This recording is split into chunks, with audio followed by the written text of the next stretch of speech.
Welcome to media today. ముందుగా headlines చూద్దాం.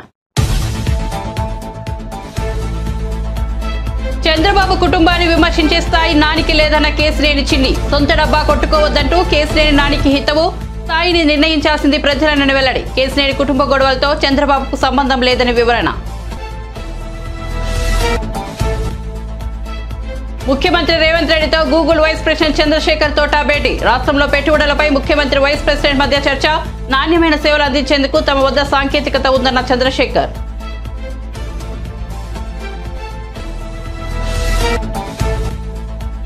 తెలంగాణకు చెందిన షర్మిలకు ఏపీ అధ్యక్ష బాధ్యతలు అప్పగించవద్దన్న హర్షకుమార్. షర్మిలపై అంతగా నమ్మకం ఉంటే ఏఐసీసీలోకి తీసుకోవాలని వెల్లడి.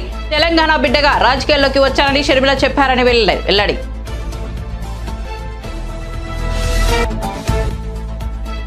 సిఐడి విచారణ కోసం తిరుపతికి వచ్చిన ఎన్ఆర్ఐ యశస్వి. 4 గంటల విచారణ అనంతరం 41A నోటీస్ ఇచ్చి విడుదల. యష్ కు మద్దతుగా పెద్ద ఎత్తున తరలి వచ్చిన టీడీపీ నేతలు, కార్యకర్తలు.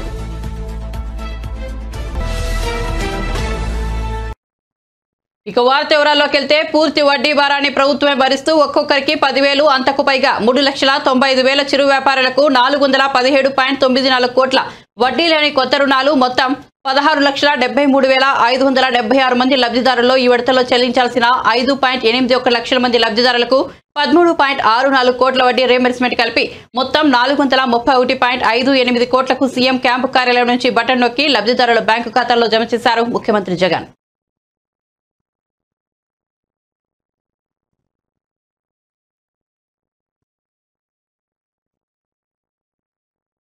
హైదరాబాద్ లో 13 దేశాల ప్రతినిధులకు ముఖ్యమంత్రి రేవంత్ రెడ్డి, ఉప ముఖ్యమంత్రి శ్రీ బట్టి విక్రమార్క, మంత్రులు శ్రీ శ్రీధర్ బాబు, శ్రీ దామోదర రాజనరసింహ ఆధ్వర్యంలో తెలంగాణ ప్రభుత్వం విందు ఏర్పాటు చేసింది. ఈ కార్యక్రమంలో United States of America, Iran, Turkey, UAE, UK, Japan, Thailand, Germany, Sri Lanka, Bangladesh, Australia, France మరియు ఫిన్లాండ్ ప్రతినిధులు హాజరయ్యారు. మన రాష్ట్రంలో పెట్టుబడి అవకాశాలను అన్వేషించాలని ఆయా దేశాలకు విజ్ఞప్తి చేశారు.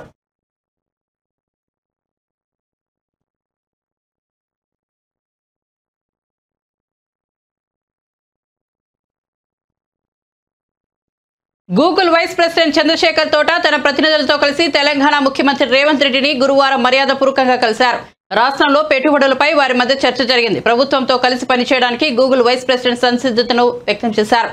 ఆర్టిఫిషియల్ ఇంటెలిజెన్స్ ప్రతి రంగాన్ని ప్రభావితం చేస్తోందని, వ్యవసాయం, విద్య, ఆరోగ్యం వంటి అంశాలలో తెలంగాణ కోసం డిజిటైజేషన్ అజెండాను అభివృద్ధి చేయడంలో భాగస్వాములు కావడంతో పాటు తెలంగాణ పౌరుల అవసరాలను తీర్చడానికి నాణ్యమైన సేవలను అందించేందుకు విస్తృతమైన సాంకేతికత, నైపుణ్యం తమ వద్ద ఉన్నాయని ముఖ్యమంత్రికి చంద్రశేఖర్ వివరించారు.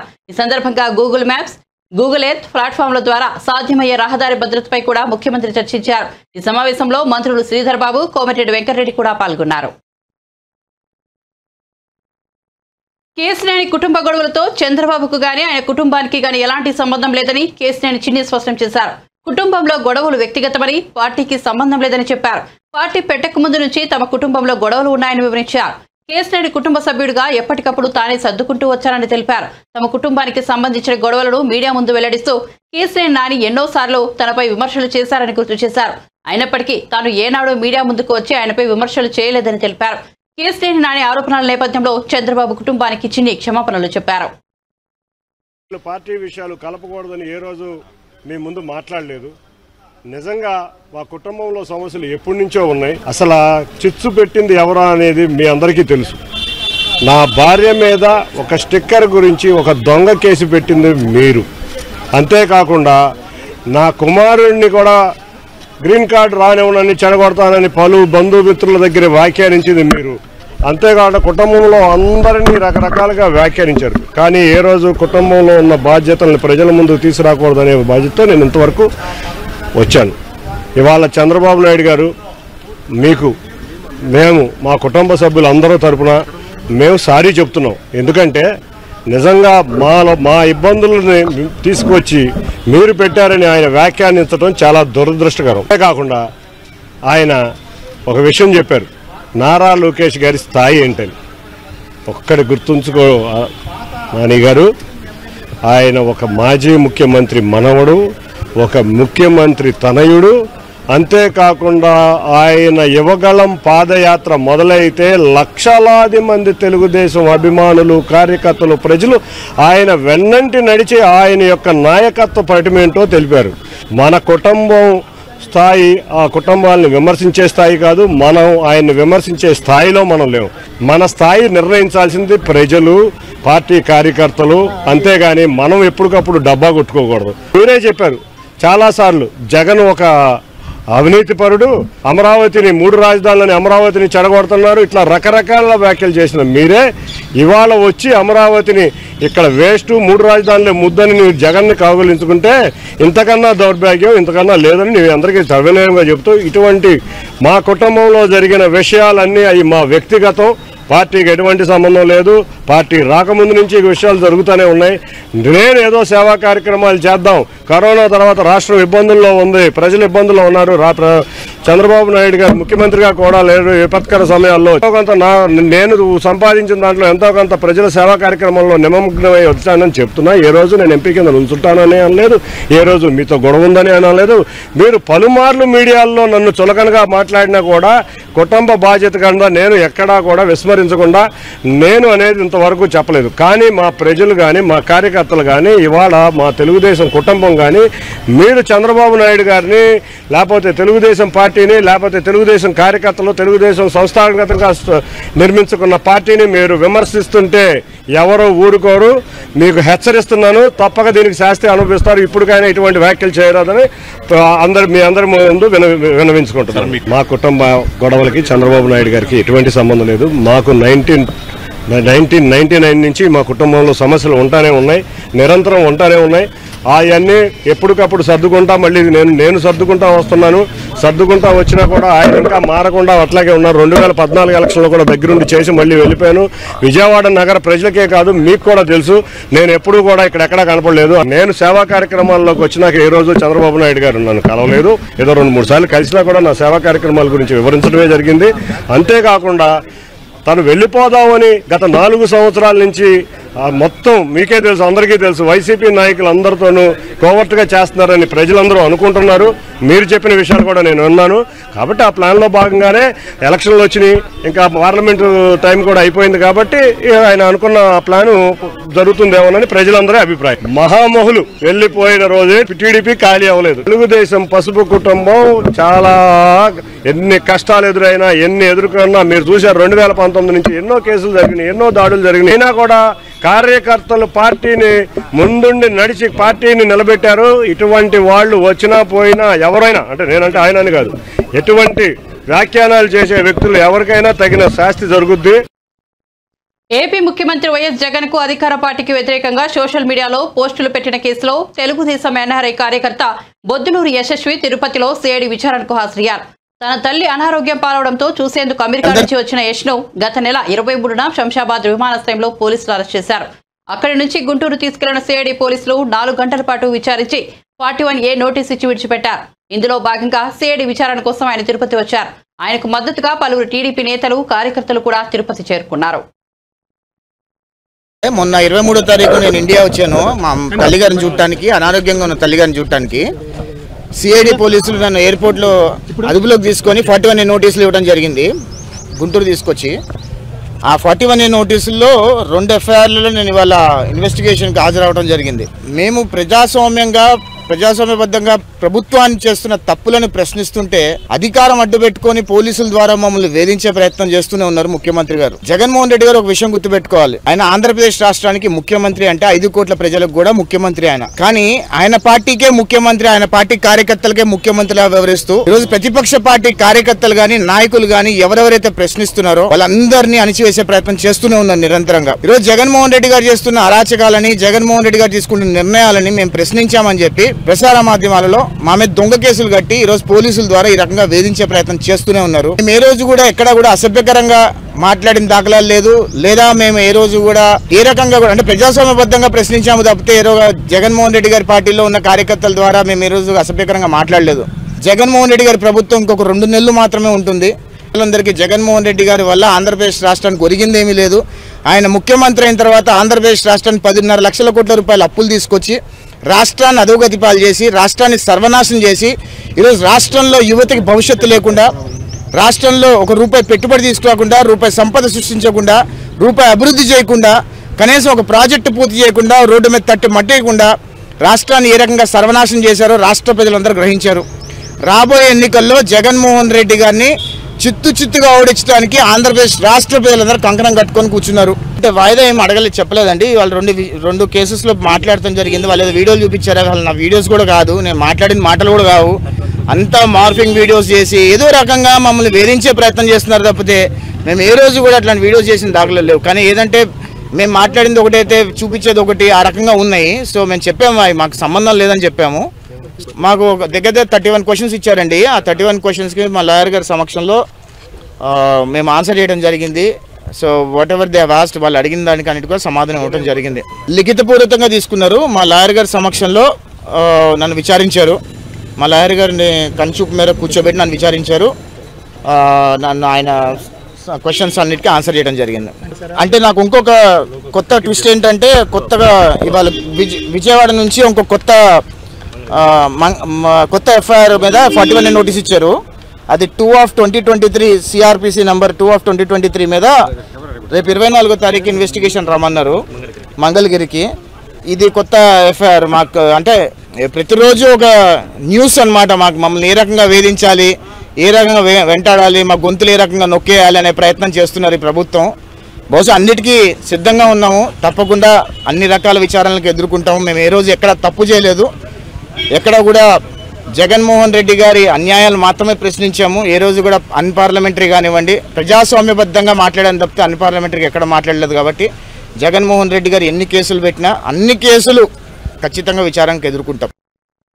జగన్ షర్మిల ఒకటేనని, అందుకే షర్మిలకు ఏపీ కాంగ్రెస్ పార్టీ బాధ్యతలను అప్పగించవద్దని మాజీ ఎంపీ హర్షకుమార్ అన్నారు. గురువారం రాజమహేంద్రవరంలో ఆయన మీడియాతో మాట్లాడుతూ తాను కాంగ్రెస్ పార్టీకి ఒకే విషయం చెబుతున్నానని, షర్మిలపై ఆ పార్టీకి అంతగా నమ్మకం ఉంటే ఏఐసీసీలోకి తీసుకువచ్చారని, ఏఐసీసీ ప్రధాన కార్యదర్శిగాను తీసుకోవచ్చునని, కర్ణాటక నుంచి పార్లమెంట్ సీటు లేదా రాజ్యసభకు పంపించవచ్చునని, దేశానికే స్టార్ కంపెనీగా ఉపయోగించుకోనని, కానీ ఏపీ బాధ్యతలు మాత్రం అప్పగించవద్దని విజ్ఞప్తి చేశారు.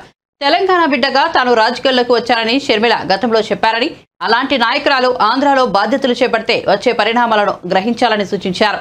అందుకే తెలంగాణకు చెందిన షర్మిలకు ఏపీలో బాధ్యతలు అప్పగించవద్దన్నారు. రానున్న లోక్సభ ఎన్నికల్లో తాను అమలాపురం నుంచి పోటీ చేస్తానని ప్రకటించారు. తర్వాత బాగా నిరాదరణకి గురి అయిన వర్గం ఏదన్నా ఉందంటే ఆ వర్గం ఖచ్చితంగా దళితులు. ఈ ప్రభుత్వం మీద ఎన్నో ఆశలు పెట్టుకుంది దళిత జాతి. వాళ్ళ ఆశల మీద నీళ్లు కుమ్మరించారు జగన్ పార్టీ. ఈ 5 సంవత్సరాల్లో ఒక లోన్ కూడా ఈ ప్రభుత్వం ఇవ్వలేదు. ఎవరికీ ఫీజు రియంబర్స్మెంట్ లేదు. అన్ని వర్గాలకి కూడా తీసి పారేసిన పరిస్థితి. ఒక గవర్నమెంట్ మెడికల్ కాలేజీలో ఎస్సీలకి రిజర్వేషన్ తగ్గించేశారు, తీసేశారంటే ఏమనుకోవాలి? నీ సొంత మనుషులకి కంపెనీలు పెట్టిన ప్రతి వాడికి కూడా లక్షలాది ఎకరాల భూములు దారాదత్తం చేస్తున్నావు. ఎవరొక సభ్యుని నువ్వు దారాదత్తం చేస్తున్నావు. ఇటువంటి పరిస్థితుల్లో ఈ అన్యాయాలు, ఇంకా దళితుల మీద జరిగిన దాడుల గురించి మనం చూసినట్లయితే ఒక్క కేసులో మనకు న్యాయం జరిగిందంటే ఒక్క కేసులో కూడా న్యాయం జరగలేదు. ఈ జిల్లాలో ఎన్ని దారుణాలు జరిగినాయి, ఎన్ని హత్యలు జరిగినాయి, ఒక్కదానికన్నా సమాధానం, ఒక్కదానికన్నా శిక్ష పడింది. నువ్వు గద్దెను ఎక్కిన తర్వాత ఒక్క కేసులో కూడా తీర్పు రాలేదు. మరి దళితుల పట్ల నీకున్న ప్రేమ ఏంటి, ఔత్సల్యం ఏంటి, ఇవన్నీ కూడా దళితులు గ్రహిస్తూ ఉన్నారు. రేపొద్దున్న నిన్ను గద్దెనెక్కించడానికి ఎలాగైతే కృషి చేశారో ఈ రోజున నిన్ను గద్దె దించడానికి కూడా అదే విధంగా కృషి చేస్తామని చెప్పి ఈ సభ ద్వారా నిన్ను హెచ్చరించుకుపోతున్నాం. జగన్మోహన్ రెడ్డి, ఒక రాష్ట్రంలో చెల్లని నాణ్యం ఇంకో రాష్ట్రంలో ఎలా చెల్లుతుంది? ఈ రాష్ట్రంలో నాయకులు లేరా? ఈ రాష్ట్రంలో కాంగ్రెస్ పార్టీని బతికించే నాయకులే లేరా? ఇది ఆంధ్రుల ఆత్మగౌరవానికి సంబంధించింది కాదా? షర్మిల గారు హైదరాబాదులో ఎన్నికలు వచ్చేటప్పటికి ఎన్నికల్లో పోటీ చేయలేని పరిస్థితిని ఎదుర్కొన్నారు. కాంగ్రెస్కి బేషరతుగా సపోర్ట్ చేశారు, సంతోషం. కారణం ఏంటంటే అక్కడ కాంగ్రెస్ లీడర్స్ ఎవరు కూడా షర్మిల గారిని ఆమోదించలేదు. ఒకవేళ ఆమోదించినట్లయితే బేషరతుగా ఆవిడకి ఒక్క స్టేజ్ మీదన్నా సరే హైదరాబాద్లో, తెలంగాణలో ఒక స్టేజ్ మీదన్నా మాట్లాడడానికి ఛాన్స్ ఇచ్చేవారు. పోటీ చేద్దామంటే అభ్యర్థులు దొరకలేదు. ఇంకా తప్పనిసరి పరిస్థితుల్లో కాంగ్రెస్కి సపోర్ట్ చేసింది. వైఎస్ షర్మిలాని తెలంగాణ బిడ్డ అన్న ఆమెని తీసుకొచ్చి ఆంధ్రాలో నాయకత్వం ఇప్పిస్తే, ఆంధ్రాలో నాయకత్వ బాధ్యతలు ఆమెకు చేపడితే ఇవన్నీ కూడా బూడిదలో పోసిన పన్నీరు కింద అయిపోతాయి తప్పితే ప్రజలు మీ యొక్క నిజాయితీని గుర్తించరు. ఈ ప్రభుత్వం వచ్చిన తర్వాత బాగా నిరాదరణకి గురి అయిన వర్గం ఏదన్నా ఉందంటే ఆ వర్గం ఖచ్చితంగా దళితులు. ఈ ప్రభుత్వం మీద ఎన్నో ఆశలు పెట్టుకుంది దళిత జాతి. వాళ్ళ ఆశల మీద నీళ్లు కుమ్మరించారు జగన్ పార్టీ. ఈ 5 సంవత్సరాల్లో ఒక లోన్ కూడా ఈ ప్రభుత్వం ఇవ్వలేదు. ఏపీ ఆర్థిక పరిస్థితిపై ప్రతిపక్షాలు అసత్యాలు ప్రచారం చేస్తున్నాయని ఆర్థిక మంత్రి బుగ్గన రాజేంద్రనాథ్ ఆగ్రహం వ్యక్తం చేశారు. ఏ ఆధారంగా ఏపీ ఆర్థిక పరిస్థితిపై ప్రతిపక్షాలు మాట్లాడుతున్నాయని ప్రశ్నించారు. అప్పులపై ఎల్లో మీడియా రాసేవని తప్పేనని స్పష్టం చేశారు. కాగా మంత్రి గురువారం సచివాలయంలో మీడియాతో మాట్లాడుతూ 5 ఏళ్ల టీడీపీ ప్రభుత్వ పాలనలో అప్పు 22% పెరిగింది. టీడీపీ హయాంలో 2,71,797 కోట్లు అప్పులు చేశారని పేర్కొన్నారు. RBI study of states budgets అనేసి 15 సంవత్సరాల డేటా అంతా కలిసి ఒక్కొక్కసారి స్టేట్ ఫైనాన్సెస్ అని చెప్పి ఒక డాక్యుమెంట్ రిలీజ్ చేస్తుంది ఆర్బీఐ ఎవరి నుంచి రిలీజ్ చేస్తుంది? ఇది ఆర్బీఐ రిలీజ్ చేసేది కంట్రోలర్ అండ్ ఆడిటర్ జనరల్ నుంచి వివిధ కేంద్ర ప్రభుత్వానికి, కేంద్ర సంస్థలకు సంబంధించిన డేటా తీసుకొని ఈ బుక్ రిలీజ్ చేస్తుంది అనమాట. ఆ బుక్లో 15 సంవత్సరాల డేటా ఉంటుంది.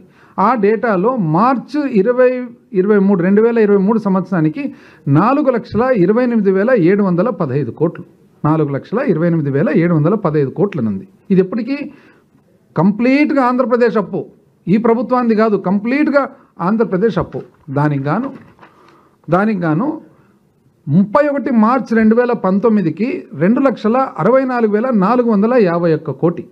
అంటే ఈ ప్రభుత్వం ఏర్పాటయ్యే సమయానికి 2 నెలల ముందు 2,64,451 కోటి. అయితే తెలుగుదేశం ప్రభుత్వం మే వరకు ఉంది కాబట్టి ఏప్రిల్ మేలో వాళ్ళు చేసిన అప్పు 7,346 కోట్లు. అప్పుడు 2,64,451 కోటికి 7,346 కోట్లు కలిపితే 2,71,797 కోట్లు వైఎస్ఆర్ కాంగ్రెస్ పార్టీ ప్రభుత్వం ఏర్పాటయ్యేటప్పటికి ఆల్రెడీ ఉంది. అప్పుడు యాక్చువల్గా అప్పు ఎంతండి? 4,28,715 కోట్లలో 2,71,000 కోట్లు తీయాల్సిన అవసరం ఉందా లేదా? ఎట్లా రాస్తారండి ఇవన్నీ? ఎంత అన్యాయంగా టీడీపీ టయానికి 2,71,797 కోట్లు ఏప్రిల్ మే కలుపుకొని. అదేవిధంగా ఒకవేళ మనము అప్పు పాత 2014-19 ఏ ప్రకారంగా పెరిగింది, 2019 నుంచి 4 సంవత్సరాలు ఏ ప్రకారంగా పెరిగిందని చూసినట్లయితే రాష్ట్ర విభజన జరిగినప్పటికీ 1,53,346 కోట్లు ఉన్నింది. అది 4,12,288 కోట్లు అయింది టీడీపీ ప్రభుత్వం దిగిపోయేటప్పటికి. అది ఈరోజు 6,38,217 కోట్లు ఉంది 4 సంవత్సరాలు వైసీపీ ప్రభుత్వంలో. అంటే అర్థమేమి? 5 సంవత్సరాల టీడీపీ ప్రభుత్వంలో వార్షిక వృద్ధి రేటు సంవత్సరం మీద సంవత్సరం అప్పు 21.8 అంటే ఇంచుమించు 22% పెరిగింది. ఈ ప్రభుత్వం వచ్చిన తర్వాత కేవలం 12% పెరిగింది. పాత ప్రభుత్వం 22% సంవత్సరం మీద సంవత్సరం పెరిగితే ఈ ప్రభుత్వం 12% మాత్రమే పెరిగింది. ఏది? కోవిడ్ పెట్టుకొని. ఎంత అన్యాయంగా చూడండి చెప్తుండేది అసలు. మరి ఇంకేమంటారంటే మీరు చెప్పకుండా ఇది చేస్తున్నారు కార్పొరేషన్ల. ప్రజలు మార్పు కోరుకున్నారని ఈ మేరకు మార్పు తీసుకొచ్చి చూపిస్తామని రాష్ట్ర ఐటీ పరిశ్రమలు శాసనసభ వ్యవహారాల శాఖ మంత్రి దుద్దిల శ్రీధర్బాబు స్పష్టం చేశారు. త్వరలో కొత్త పారిశ్రామిక పాలసీని తీసుకొస్తామని వెల్లడించారు. అందరి సలహాలు సూచనలు స్వీకరిస్తామని ప్రకటించారు. ఇక్కడ ఎస్టీసీసీఐ, ఫిక్కీ, సిఏఏ, ఎస్టీఎస్సీ, డొక్కి సంస్థల ప్రతినిధులు ఇతర ప్రముఖ వ్యక్తులతో శ్రీధర్బాబు ముఖాముఖిగా మాట్లాడారు. ఈ సందర్భంగా ఆయన మాట్లాడుతూ ప్రజలు మార్పు కోరారని మార్పు తీసుకొచ్చి చూపిస్తామని, పరిశ్రమ రంగంలోనూ మార్పు వస్తుందని తెలిపారు. స్వతంత్రం వచ్చిన తర్వాత కాంగ్రెస్ ప్రభుత్వాలు అనేక విధానపరమైన మార్పులు తీసుకొచ్చాయని, కాంగ్రెస్ హయాంలో అనేక పరిశ్రమలు ఏర్పడమే కాకుండా ప్రభుత్వ రంగ సంస్థలను కూడా ఏర్పాటు చేసి ఉద్యోగ ఉపాధి అవకాశాలు పెంచిందని వివరించారు.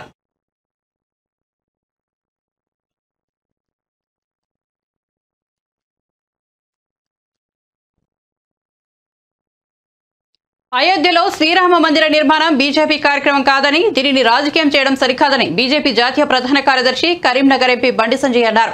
గురువారం ఆయన కరీంనగర్లో మీడియాతో మాట్లాడుతూ రామ మందిర పునఃప్రతిష్ఠ కార్యక్రమాన్ని కాంగ్రెస్ పార్టీ బహిష్కరించడం విడ్డూరమన్నారు. ఈ వేడుకలో పార్టీలకు అతీతంగా అందరూ పాల్గొనాలన్నారు. అయోధ్యలో రామ మందిర నిర్మాణంపై కాంగ్రెస్ తన విధానాన్ని ప్రజల ముందు ఉంచాలని డిమాండ్ చేశారు. రామ మందిర నిర్మాణానికి వారు అనుకూలమా కాదా చెప్పాలన్నారు. కాళేశ్వరం ప్రాజెక్టులో లక్షల కోట్ల రూపాయల అవినీతి జరిగిందని కాంగ్రెస్ ఆరోపించిందని, కానీ ఇప్పుడు సిబిఐ విచారణ ఎందుకు కోరడం లేదని ప్రశ్నించారు. రాష్ట్ర ప్రభుత్వం సిబిఐ విచారణ కోరితే అందుకు కేంద్ర ప్రభుత్వం సిద్ధంగా ఉందని తెలిపారు.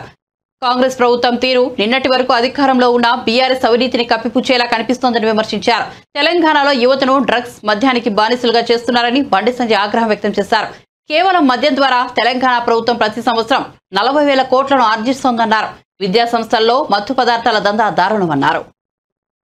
ప్రాజెక్టు మీద సిబిఐ విచారణకు మీరు సిద్ధమా? ఫస్ట్ దాని మీద స్పష్టం చేయాలి. అది ఒకటి. కేసీఆర్ బీనా మీద సిబిఐ విచారణ మేము కడతాం. ఇప్పుడు గతంలో కాంగ్రెస్ పార్టీ ఏం చేసింది? సిబిఐ విచారణ జరపాలని చెప్పి లేఖలు రాసింది. అప్పుడు భయపడ్డటువంటి బీఆర్ఎస్ పార్టీ ప్రభుత్వం సిబిఐ వ్యతిరేకంగా ఏ విధంగా తీర్మానం చేసిందో, ఏ విధంగా చేసిందో తెలుసుకోవాలి. కానీ కాంగ్రెస్ పార్టీ ప్రభుత్వం ఇలా రాష్ట్రంలో ఉంది కాబట్టి సిబిఐ విచారణ కోడలు తప్పే వరకు ఇవ్వాలనినా చీఫ్ జస్టిస్ లేఖ రాశారు. మేడిగడ్డ బ్యారేజ్ మీద మాత్రమే విచారణ జరపాలని చెప్పి. మరి పూర్తి కాళేశ్వరం ప్రాజెక్టు మీద విచారణకు కాంగ్రెస్ పార్టీ ఎందుకు చీఫ్ జస్టిస్ లేఖ రాయలేకపోయింది? ఇంకా మేడిగడ్డ బ్యారేజ్ మీద ఎదురు రాస్తున్నది వల్ల మరి ద్వంద్వ విధానాలు ప్రజలు సహించరు. కానీ బీఆర్ఎస్ పార్టీ అవినీతి మీద కాంగ్రెస్ పార్టీ కొట్లాడితే మేము కూడా పక్కా కలిసి వస్తాం. బీఆర్ఎస్ పార్టీ అవినీతిని సహించలేకనే, ఆ కుటుంబ పాలన అరాచకాన్ని సహించలేకనే మీకు అధికారం ఇచ్చారు. మీరు కూడా అదే అహంకారంతో, అదే ధోరణితో మీరు ముందు పోతే ప్రజలు చీత్కరించుకుంటారు. ఇలా అవినీతి విషయం, బీఆర్ఎస్ పార్టీ అవినీతి విషయంలో, విచారణ విషయంలో మీకు సహకరించడానికి భారతీయ జనతా పార్టీ సిద్ధంగా ఉంది. కేంద్ర ప్రభుత్వం అవినీతికి వ్యతిరేకంగా విచారణ జరపడానికి మేము సిద్ధంగా ఉన్నాం. కానీ మేము కలిసి బీఆర్ఎస్ పార్టీ అవినీతి విచారణ జరపాలి. రాష్ట్రంలో మీరున్నారు, కేంద్రంలో మేమున్నాం. మనకు కలిసి బీఆర్ఎస్ పార్టీ అవినీతిని సమాజాన్ని చూపెట్టే ప్రయత్నం చేయాలి. దీన్ని దృష్టి ఉంచుకొని వాళ్ళు తప్ప మీరు మా మీద విమర్శలు, మేము మీ మీద విమర్శలు చేస్తే బీఆర్ఎస్ పార్టీ తప్పించుకుంటారు. కదా ప్రజల లోపల అయోమయం సృష్టించే ప్రయత్నం బీఆర్ఎస్ పార్టీ చేస్తున్నారు విమర్శలతో. దాన్ని కాంగ్రెస్ పార్టీ నాయకులు గుర్తించలేకపోతున్నారు. కాళేశ్వరం ప్రాజెక్టు మీద సిబిఐ విచారణకు మీరు సిద్ధమా? ఫస్ట్ దాని మీద స్పష్టం చేయాలి. అది ఒకటి. కేసీఆర్ బీనా మీద సిబిఐ విచారణ మేము కడతాం. ఇప్పుడు గతంలో కాంగ్రెస్ పార్టీ ఏం చేసింది? సిబిఐ విచారణ జరపాలని చెప్పి లేఖలు రాసింది. అప్పుడు భయపడ్డటువంటి ఆర్టీసీ బలోపేతంపై ప్రభుత్వం మరింత దృష్టి సారించింది. ఇప్పటికే 80 బస్సులను ప్రారంభించుకుని ప్రజలకు అందుబాటులో వచ్చి ఆర్టీసీ ముందుకు వెళ్తోంది. ఈ సంవత్సరం జూలై నెలలోపు మరో 1000 బస్సులు రోడ్డెక్కనున్నాయని రవాణా మరియు బీసీ సంక్షేమ శాఖ మంత్రి పొన్నం ప్రభాకర్ రావు తెలిపారు. ఎన్నికల్లో ఇచ్చిన హామీ మేరకు కాంగ్రెస్ ప్రభుత్వం ఏర్పడగానే మహాలక్ష్మి పథకం అమలు చేశామని, ఈ పథకం కింద మహిళలకు ఉచిత బస్సు ప్రయాణానికి మంచి స్పందన వస్తూ విజయవంతంగా కొనసాగిస్తున్నామని మంత్రి పొన్నం ప్రభాకర్ వెల్లడించారు. ఇప్పటి వరకు దాదాపు 9 కోట్ల మంది మహిళలు ఉచిత ప్రయాణం చేశారు. మహాలక్ష్మి పథకం కింద రోజు రోజుకు ప్రయాణికుల సంఖ్య పెరుగుతుండటంతో బస్సులపై పెరుగుతున్న భారాన్ని తగ్గించేందుకు జూలై నెలలోపు వచ్చే 1000 బస్సులకు అదనంగా మరో 275 కొత్త బస్సుల కొనుగోలుకు ఆదేశాలు జారీ చేసినట్లు మంత్రి పొన్నం ప్రభాకర్ తెలిపారు. బస్సులో ప్రయాణం చేసే ప్రయాణికులకు ఎలాంటి ఇబ్బందులు కలగకుండా అన్ని చర్యలు చేపట్టామని మంత్రి తెలిపారు. హుజునాబాద్ నియోజకవర్గం నుంచి హైదరాబాద్ జంట నగరాలకు ఇతర ప్రాంతాలకు బస్సు నడిపించడానికి ప్రాధాన్యత కల్పిస్తామన్నారు. ఈ కార్యక్రమంలో municipal chairman Akula Rajitha, single window chairman Bolisetti Sivaiah, మాజీ సర్పంచ్ కేడం లింగమూర్తి, డిఎం వెంకటేశ్వర్లు, ప్రజాప్రతినిధులు తదితరులు పాల్గొన్నారు. ప్రజలకు యావత్ తెలంగాణ ప్రజలకు కూడా నూతనంగా 1000 బస్సులు రాబోతా ఉన్నాయి. అన్ని డిపోలకు వస్తాయి. మహాలక్ష్మి పథకం వచ్చిన తర్వాత మహిళలు బస్ ప్రయాణాన్ని ఎక్కువగా వాడడం వల్ల ఆక్యుపెన్సీ రేటు పెరిగి నూతన బస్సులు అవసరం అవుతా ఉన్నాయి. తప్పకుండా గౌరవ ముఖ్యమంత్రి గారు రేవంత్ రెడ్డి గారు నూతన బస్సులను తీసుకొని అనేటువంటి సూచన చేయడము, బస్సులు రావడం జరుగుతోంది. మేమందరూ ఒకటే ఈరోజు కొద్దిగా మహిళలు వచ్చినప్పుడు గౌరవించాలి. అదేవిధంగా పురుషులకు కూడా ఇబ్బంది పడుతున్నటువంటి పరిస్థితుల్లో స్కూల్ టైమింగ్స్ వాటి అన్నిటిని చూసుకొని ప్రయాణికులే కొంచెం సమన్వయం చేసుకునేటువంటి అవసరం ఉంటుంది. బస్సులు ఏర్పాటు చేస్తాం, ఇన్ఫ్రాస్ట్రక్చర్ క్రియేట్ చేస్తాం, బస్ స్టేషన్లు అంతా కూడా సర్వీస్ ఉంచే ప్రయత్నం చేస్తాం. ప్రభుత్వం ఇచ్చిన హామీ ప్రకారంగా మహిళలకు ఉచితంగా వ్యవహారం అయితే బస్ ఫ్రీ ఉందో చేస్తాను. ఇప్పటికి దాదాపు 7 కోట్లు ఫ్రీ టికెట్స్ ఇవ్వడం జరిగింది. అవన్నీ కూడా ఇంకా భవిష్యత్తులో ఎటువంటి ఇబ్బందులు లేకుండా పారదర్శకంగా మహిళల సౌకర్యంగా ఉండే విధంగా ఈ కార్యక్రమం తీసుకోబోతున్న మాట సందర్భంగా మనం చేస్తా ఉన్నాం. ఇలా హుస్నాబాద్ నుంచి కూడా మిగతా డిపోలు కావచ్చు, హైదరాబాద్ జెండా నగరాలకు కావచ్చు, అన్ని ప్రాంతాల్లో బస్సుల యొక్క అంశానికి ప్రభుత్వం అత్యంత ప్రాధాన్యత ఇవ్వబోతోంది. బులెటిన్ ముగించే ముందు హెడ్లైన్స్ మరోసారి చూద్దాం. చంద్రబాబు కుటుంబాన్ని విమర్శించే స్థాయి నానికి లేదన్న కేసినేని చిన్ని. సొంత డబ్బా కొట్టుకోవద్దంటూ కేసినేని నానికి హితవు, స్థాయిని నిర్ణయించాల్సింది ప్రజలనే వెల్లడి. కేసినేని కుటుంబ గొడవలతో చంద్రబాబుకు సంబంధం లేదని వివరణ.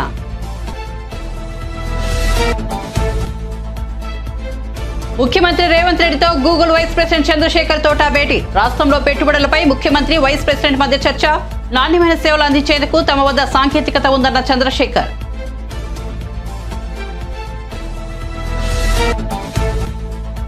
తెలంగాణకు చెందిన షర్మిలకు ఏపీ అధ్యక్ష బాధ్యతలు అప్పగించవద్దన్న హర్షకుమార్. షర్మిలపై అంతగా నమ్మకం ఉంటే ఏఐసీసీలోకి తీసుకోవాలని వెల్లడి. తెలంగాణ బిడ్డగా రాజకీయాల్లోకి వచ్చారని షర్మిల చెప్పారన్న హర్షకుమార్. సిఐడి విచారణ కోసం తిరుపతికి వచ్చిన ఎన్ఆర్ఐ యశస్వి. 4 గంటల విచారణ అనంతరం 41A నోటీసు ఇచ్చి విడుదల. యశ్ కు మద్దతుగా పెద్ద ఎత్తున తరలి వచ్చిన టీడీపీ నేతలు, కార్యకర్తలు.